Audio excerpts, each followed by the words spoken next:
வணக்கம். இன்னைக்கு பால் பூரி எப்படி செய்யறதுன்னு பார்க்கலாம் வாங்க. அதுக்கு கோதுமை மாவு நான் 1 கப் அளவுக்கு எடுத்து வச்சிருக்கேன். அதே கப் அளவுக்கு ரவை, 8 பாதாம் 8 முந்திரியை துருவி வச்சிருக்கேன்.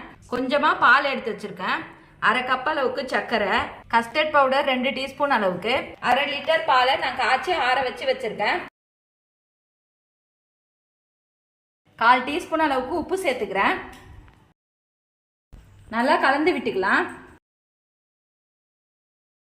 கொஞ்சம் கொஞ்சமா தண்ணி சேர்த்து சப்பாத்தி மாவு பதத்துக்கு பிசைஞ்சு வச்சுக்கலாம்.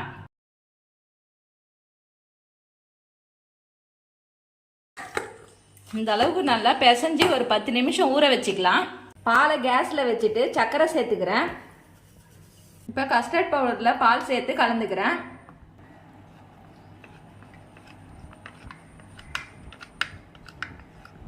நீங்கள் கஸ்டர்ட் பவுடர் இல்லைனாலும் பரவாயில்ல, 1 டீஸ்பூன் அளவுக்கு கார்ன்ஃப்ளவர் மாவு சேர்த்து இந்த மாதிரியே கலந்து செய்யலாம். ஃப்ளேமை சிம்மில் வச்சுட்டு கலந்து விட்டுக்கிறேன். துருவி வச்ச பாதாம் முந்திரியை சேர்த்துக்கிறேன்.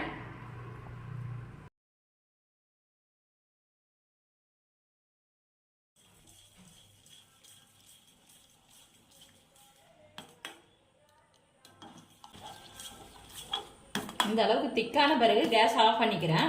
இப்போ 10 நிமிஷம் ஊற வச்ச மாவை நான் திரட்டி எடுத்துக்கிறேன். இப்போ இந்த திக்னஸாகவே உருட்டி வச்சுக்கோங்க.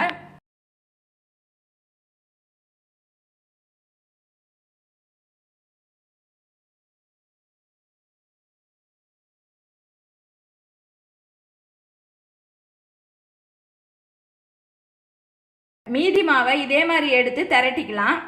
இப்போ எண்ணெயை நான் மிதமான சூட்டில் வச்சுருக்கேன்.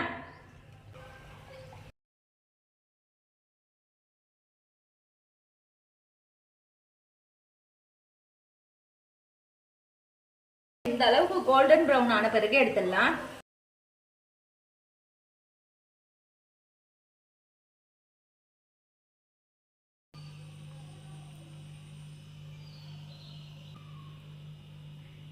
துருவின பாதாம் முந்திரி சேர்த்துக்கிறேன்.